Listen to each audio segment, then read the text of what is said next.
told you that again when I was a layman. That was probably my first year of reading the suttas. It was that in Digha Nikaya, I think Samanyapala Sutta. It was a sutta that lists about those 6 different wrong. No. It was. I think it was Samanyapala. It was the fruits of the holy life. Oh. And in that sutta, the Buddha describes these different, like, fundamental other different teachings. Six different teachings about, like, there is nobody getting killed, and then the simile of cutting, the sword goes through the arm, and then there is nothing given. Determinism. I didn't know much about it at the time, and I was reading that sutta. It's a long sutta, so by the time I arrived at that bit, I was reading suttas before that, so by the time I arrived at that sutta, I didn't read the leading up sentence when the Buddha starts elaborating on this view that said, these are the wrong views. So I just started reading these suttas, and I thought the Buddha was teaching that. Right. And then, of course, there is nobody killed, because anatta, Then the next one, like what was the other one? I think it was that. Yeah, determinism, wasn't it? The boiler that will kind of run its course when you deplete the bad karma in itself by itself. But I was like, of course. So as I was reading these views, I was accepting all of them, thinking the Buddha is saying that. And then when he finished, he said, "See, that's why these views are wrong, lead to peril." And I was like, "Oh my goodness." I realized even the stuff that I thought I understood about the Buddha and the teaching of the Dhamma, I didn't, because I just literally accepted 6 different wrong views as one, as the Dhamma. But fortunately, that concern I took on as a challenge to understand it, not as, I must cover this up and never read the sutta again and just focus on things I think I understood. No. Why is then determinism wrong?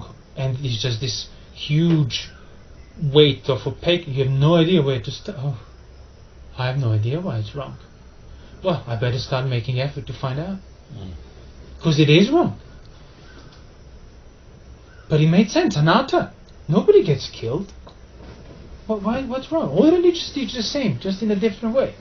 Already enlightened. Yeah. And he was like, actually, no, the Buddha said this is wrong. So and again, fortunately, I had enough faith, even at that initial stage, in the suttas and the Buddha, to accept that which I clearly did not see as wrong, that it's wrong, but not stay at that level, it's wrong, but as something that needs to be understood.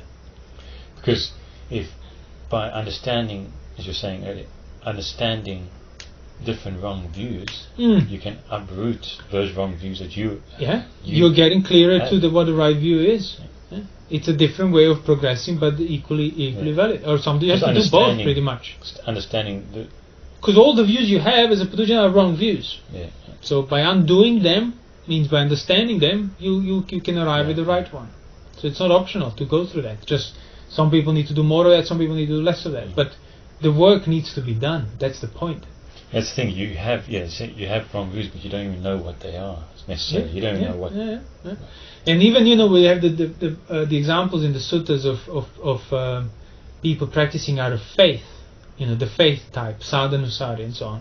Yeah. And people often, I'll just focus on devotion. And that's not what faith is. Faith is that, accepting that the Buddha is right, even if you have no factual proof for it. That's your faith. But that faith is relevant and valid only if now, on account of that faith, you start doing the same effort. Yeah, investigation. Somebody can't do that just on account of faith. He needs to start making more effort to even arrive at the point to do the effort on account of what the Buddha said. Some people just hear what the Buddha said and they'll do it. But either way you need to do it. But these days when you say faith, I'm a faith type and so on, just means basically bhakti yoga and your devotional worship. No, there's nothing to do with faith the Buddha was teaching. Faith in a doctor, faith in following a doctor prescription without comparing it to other doctors and so on, which some people need to do. Either way, the work needs to be done. That effort needs to be made. So whichever type you are, doesn't matter. What matters is the effort.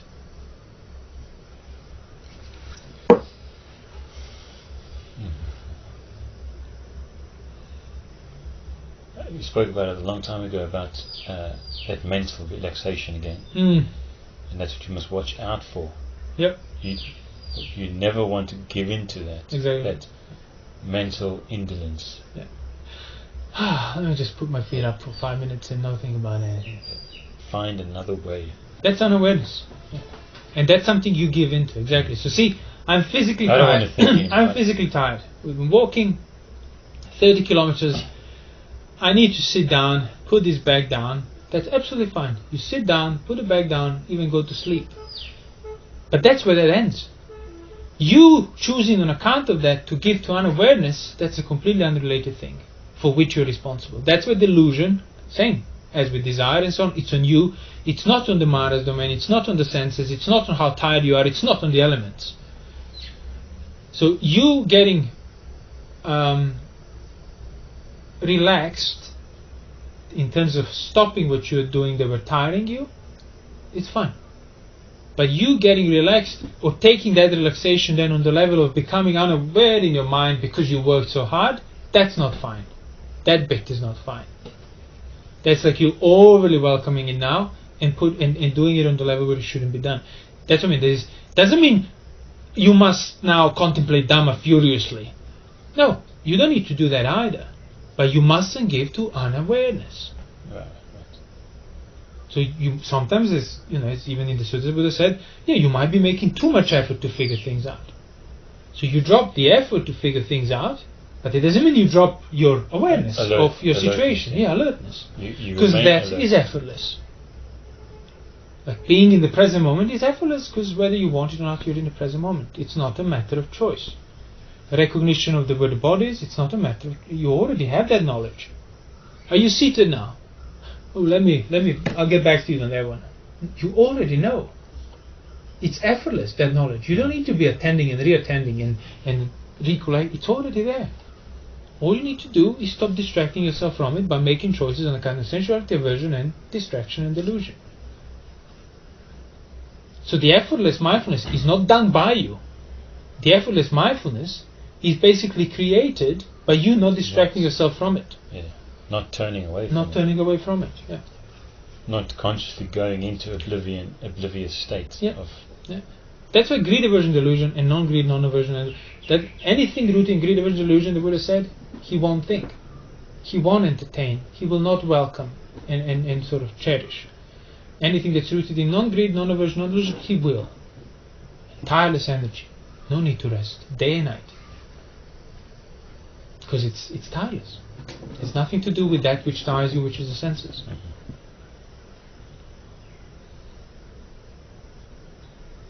But either way, it's going to be work.